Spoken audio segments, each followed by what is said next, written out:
آمنت باللہ صدق اللہ العظیم وصدق رسولہ النبی الکریم الامین قال اللہ تبارک و تعالی فی شان حبیبہ فی القرآن المجید والفرقان الحمید ان اللہ وملائکتہ یصلون علی النبی یا ایھا الذین آمنوا صلوا علیہ وسلموا تسلیما۔ تمام احباب یہ احتشام محبت سے ادب سے تاجدار کائنات علیہ الصلوۃ والسلام کی بارگاہ اقدس میں ہدیہ سلام اس نیت سے پیش کریں کہ ہم پڑھ رہے ہیں، ہمارے آقا سن رہے ہیں۔ الصلاۃ والسلام علیکہ یا سیدی یا رسول اللہ وعلی آلک واصحابک یا سیدی یا نور اللہ۔ الصلاۃ والسلام علیکہ یا سیدی یا رسول اللہ وعلی آلک واصحابک یا سیدی یا رحمۃ للعالمین۔ اللہ کریم سبحانہ و تعالی کے بے پایہ لطف و کرم سے اور تاجدار کائنات علیہ السلام کے نلین پاک کے تصدق سے الحمدللہ آج بھائی محمد اشرف صاحب کے والدین مرحومین کے سال ثواب کے پروگرام میں جمع ہے۔ خالق کائنات ہم سب کا آقا علیہ السلام کی اس پیاری غزل میں تشریف لانا قبول فرمائے اور مرحومین کے حق میں ذریعہ نجات اور بخشش کا ذریعہ بنائے۔ فرمایا وَلِإِخْوَانِنَا الَّذِينَ سَبَقُونَا بِالْإِيمَانِ۔ قرآن کہتا مولا وہ جو لوگ بعد میں آئے ہیں اللہ کی بارگاہ میں دعا کرتے ہیں مولا ہماری بھی بخشش فرما، اور جو ہمارے بھائی ہم سے پہلے حالت ایمان میں رخصت ہو گئے مولا ان کی بھی بخشش فرما۔ جو بھائی ہمارے ہم سے پہلے حالت ایمان کی حالت میں اس دنیا سے رحلت کر گئے مولا ان کی بخشش بھی فرما۔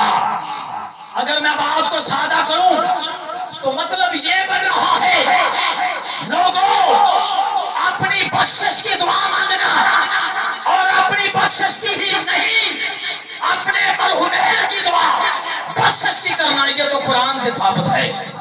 اور قرآن کہہ رہا بس اپنی بات کر رہے ہو نہیں، فرمایا طریقہ یہ ہے جو تمہارے عزیز و اقارب دنیا سے چلے جاتے ہیں اللہ کی رحمت بڑی وسیع ہے تو ان کے لیے بھی بخشش کی دعا مانگا ہے۔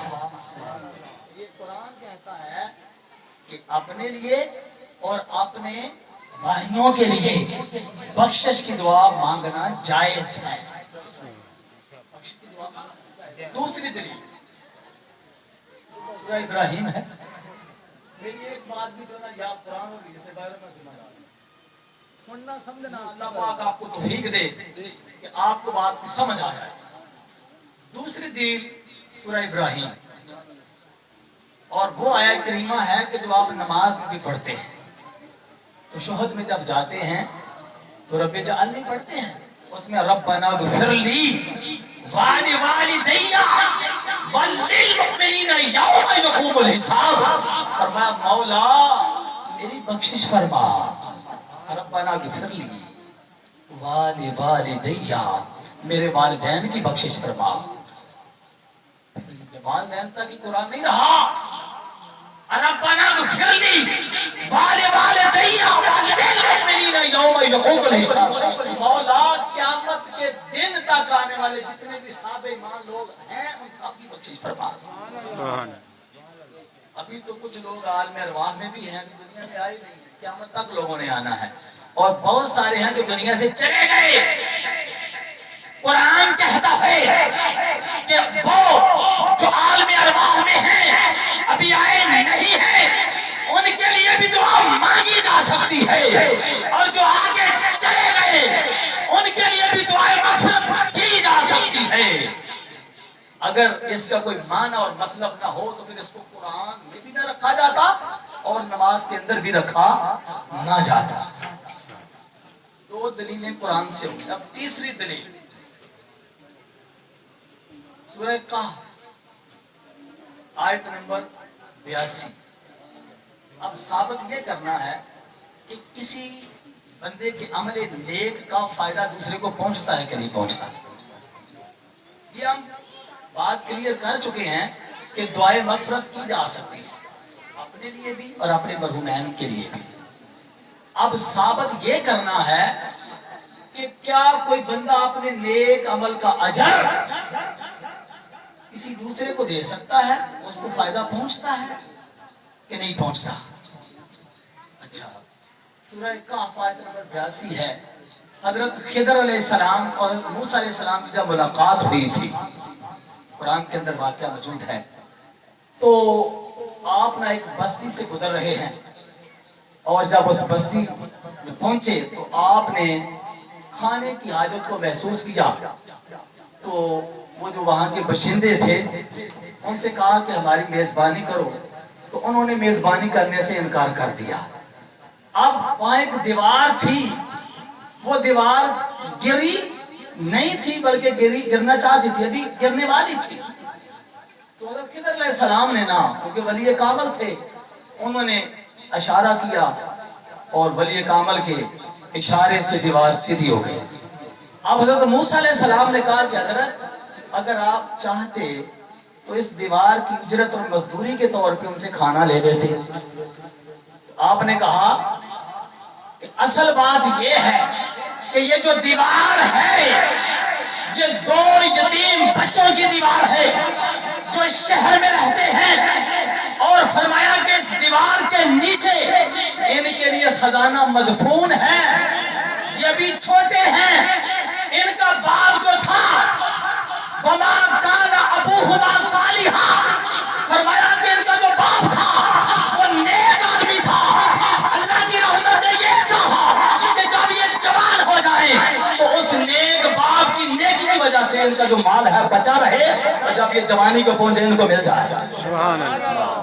قرآن کہتا ہے کہ ایک بندے کے عمل سے اللہ اکبر، رسالت، نعرہ تحقیق، نعرہ حیدری، سبحان اللہ، ایک بندے کے عمل کا فائدہ دوسرے کو ملتا ہے، نیکی ضائع نہیں ہوتی۔ اب یہ تو درکنار بات ہے کہ عالم برزخ میں بندہ پہنچا ہوا ہے اور وہاں اس کے نیک عمل کا اجر اس کی اولاد پا رہی ہے۔ اگر وہاں سے یہاں آ سکتا ہے تو یہاں سے وہاں بھی جا سکتا ہے۔ گرامی کا دورہ، اب قرآن سے دلائل کافی انبار لگا سکتا ہوں، وقت کو ملحوظ خاطر رکھنا۔ اب میں آقا اسلام کی حدیث کی طرف آتا ہوں کہ حدیث سے بھی ذرا اس عقیدے کو راسخ کر دیا جائے کہ واقعی ایصال ثواب جو ہے شرعی طور پہ جائز ہے، بلکہ یہ انبیاء کا طریقہ ہے، میرے آقا علیہ السلام کی سنت پاک ہے۔ صحیح مسلم کے اندر حدیث پاک موجود ہے، حدیث سے صحیح ہے، اور حدیث کا نمبر ہے 4223، راوی سیدنا ابو ہریرہ رضی اللہ تعالی عنہ۔ عن ابی ہریرہ رضی اللہ تعالی عنہ، حضرت ابو ہریرہ رضی اللہ تعالی عنہ روایت کرتے ہیں ان رسول اللہ صلی اللہ علیہ وآلہ وسلم اذا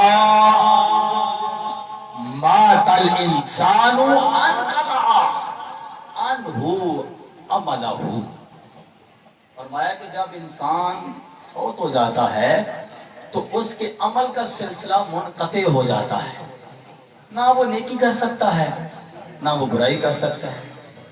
لیکن میرے کریم نے فرمایا الا من ثلاثۃ، فرمایا تین امال ایسے ہیں جو بندے کے فوت ہو جانے کے بعد بھی ان کا سلسلہ منقطع نہیں ہوتا، وہ جاری و ساری رہتے ہیں۔ میرے کریم نے فرمایا صدقات جاریہ، ان میں صدقہ جاریہ ہے، اب صدقہ جاریہ آپ کو معلوم ہے، اگر میں اس بحث میں جاؤں گا تو مضمون سمیٹا نہیں جائے گا. یعنی کسی درسگاہ میں، کسی مسجد میں حصہ ڈال دینا، نمازی نماز پڑھتے رہیں گے، وہ آپ کا توابل لگ گیا، وہ آپ کے لیے صدقہ جاریہ بن گیا. کسی راستے میں پانی کا انتظام کر دیا، یعنی کوئی ایسا عمل کر دیا کہ جو صدقہ جاریہ بن جائے، تو بندہ قبر میں ہوگا، ثواب اس کو پہنچتا رہے گا. ظاہر وہ نیکی نہیں کر سکتا، لیکن اس نے عمل ایسا کیا تھا.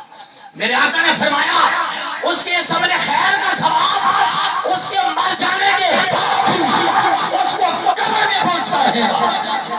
اور میرے کریم نے فرمایا او علم ينتفع به، کہ دوسرا عمل علم نافع کا کسی کو دے دینا ہے.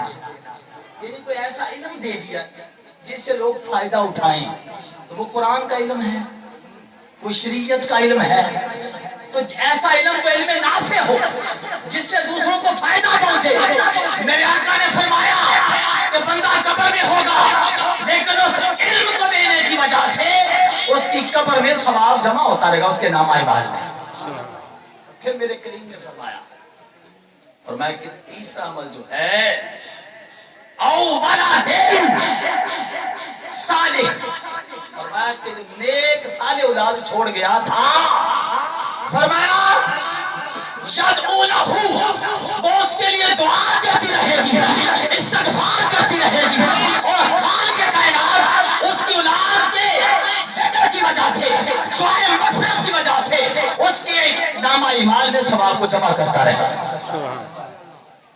تو آقا علیہ الصلوۃ والسلام کے حدیث سے بھی یہ بات کلیئر ہو گئی کہ ایصال ثواب بالکل جائز ہے، یہ کوئی نئی بات نہیں ہے. اور میں سمجھتا ہوں کہ یہ خوش بختی ہے ان مرحومین کی جنہوں نے ایسی اولاد پیچھے چھوڑی ہے کہ ان کے لیے ایصال ثواب کر رہے ہیں. یہ بہت بڑی خوش بختی ہے. اللہ کریم ان کی زندگی میں، اللہ کریم ان کے رزق میں برکتیں عطا فرمائے، اس پیارے عمل کو جاری و ساری رکھنے کی توفیق عطا فرمائے. اب میرے آقا علیہ الصلوۃ والسلام کی دوسری حدیث پاک بخاری پاک کے اندر موجود ہے. میں بات کو مختصر کر رہا ہوں کیونکہ وقت کو بھی ملحوظ خاطر رکھنا ہے. میرے کریم آقا علیہ الصلوۃ والسلام نے فرمایا ایک بندہ تھا،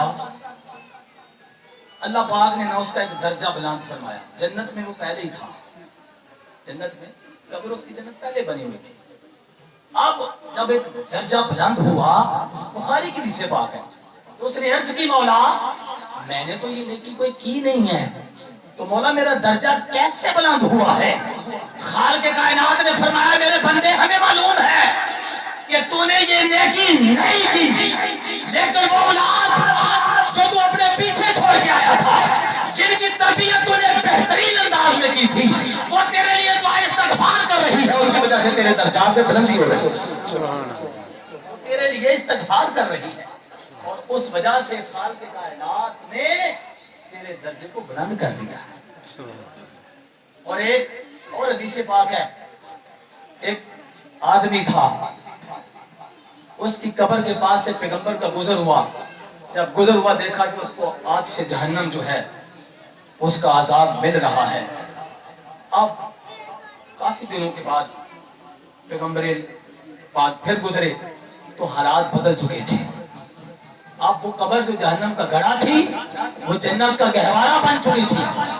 جب گہوارہ بن چکی تھی تو چونکہ اللہ کے نبی کو اللہ نے یہ اختیار دیا ہے، وہ اللہ سے کلام کر سکتا ہے. نبی ہوتا ہی ہوا ہے جس سے خدا کلام کرے، جو اللہ کے اذن سے غیب کی خبریں دے، غیب کی خبریں جانتا ہو، دیتا ہو، اس کو نبی کہتے ہیں.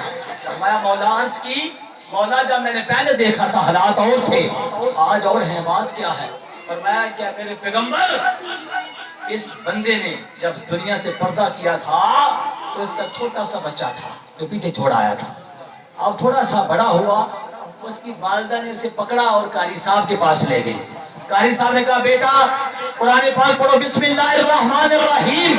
اب وہ بچہ جو ہے وہ بسم اللہ الرحمن الرحیم پکا رہا ہے، بسم اللہ الرحمن الرحیم، بسم اللہ الرحمن الرحیم. ادھر خالق کائنات کی رحمت جوش میں آ گئی. فرمایا ارے اے بندے تیرا بچہ، تیری اولاد زمین پر بیٹھ کر مجھے کریم بھی کہہ رہی ہے، مجھے رحیم بھی کہہ رہی ہے، اور میری رحمت دوبارہ نہیں کرتی. کہ اب میں تجھے عذاب قبر دوں. میری رحمت گوارا نہیں کرتی کہ تیری اولاد میں سے تیرا بچہ مجھے کریم کہہ رہا ہے, مجھے رحیم کہہ رہا ہے. آج سے میں نے تیرے اوپر سے عذاب ہٹا دی, سبحان اللہ. قبر کو جنت کا گہوارہ بنا دیا. اب کئی احادیث ہیں جن کو اگر میں بیان کروں تو وقت نہ کافی